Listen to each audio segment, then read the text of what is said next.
Olá pessoal, então dando continuidade à nossa aula de movimento e repouso,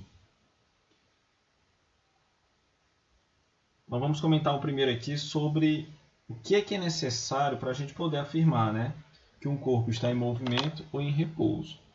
Então, para especificar isso aí, eu vou utilizar aqui uma mesma ilustração em duas situações, Então vamos ver aqui.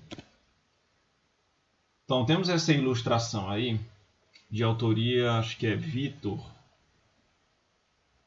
Você tem um rapaz sentado em um morro, observando um ônibus que está passando, Então, a figura aí do jeito que está, eu não sei dizer quem está em movimento ou em repouso, Apesar dessas linhas aqui no ônibus, fazendo com que a gente ache que o ônibus que está em movimento.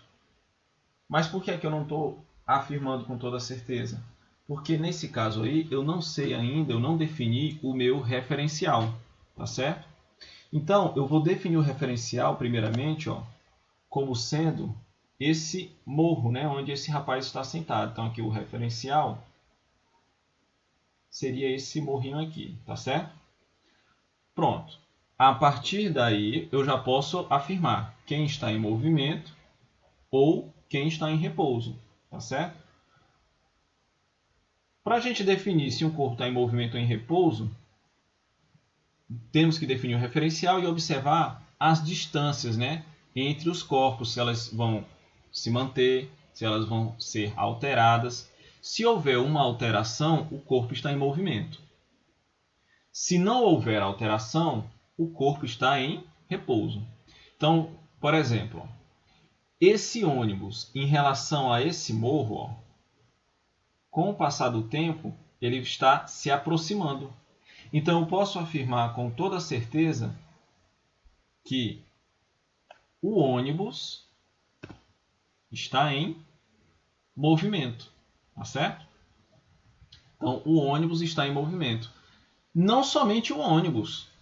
Os passageiros que estão no interior do ônibus, se vocês observarem, eles também estão se aproximando desse morro, Essa distância entre os passageiros e esse morro está alterando. Então, eles também estão em movimento, tá certo? Já o homem que está sentado em cima desse morro, a distância entre ele e esse morro aqui, ela não muda. Então, eu posso afirmar que este homem aí está em repouso, tá certo? Então, essa foi a nossa primeira situação. Na segunda situação, temos aí a mesma figura, só que agora eu vou alterar o referencial. O referencial agora deixa de ser aquele morro e passa a ser o ônibus. Tá certo? Seguindo aquele mesmo raciocínio. Se a distância altera, há o movimento. Se ela não muda, o corpo está em repouso. Ok? Então vamos olhar aqui para este homem que está sentado no morro, A distância entre ele e o ônibus está mudando? Sim, Com o passar do tempo, o ônibus ele vai se aproximando ainda mais desse homem. Então, nesse caso, eu posso afirmar que esse homem agora, já que eu alterei o referencial, é ele que está em movimento, tá certo? Por quê? Porque a distância entre ele e o ônibus está alterando.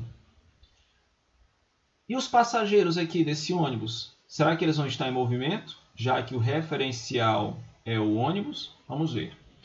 A distância entre os passageiros e esse ônibus está mudando? A resposta com certeza é não. Então, se essa distância não está mudando, é porque nesse caso, esses passageiros, juntamente com o motorista aqui, eles agora estão em repouso. Tá certo? Por quê? Porque a distância entre eles e o ônibus não altera. Ok? Então, observem nas duas figuras, a questão de movimento e repouso, ela vai depender de quem? Do referencial. Ok, pessoal? Pronto, então aqui a gente termina essa aula e espero que tenha esclarecido aí essa dúvida. Mudou o referencial, quem estava em movimento, ó, ficou em repouso, quem estava em repouso ficou em movimento, ok? Então até a próxima e um grande abraço.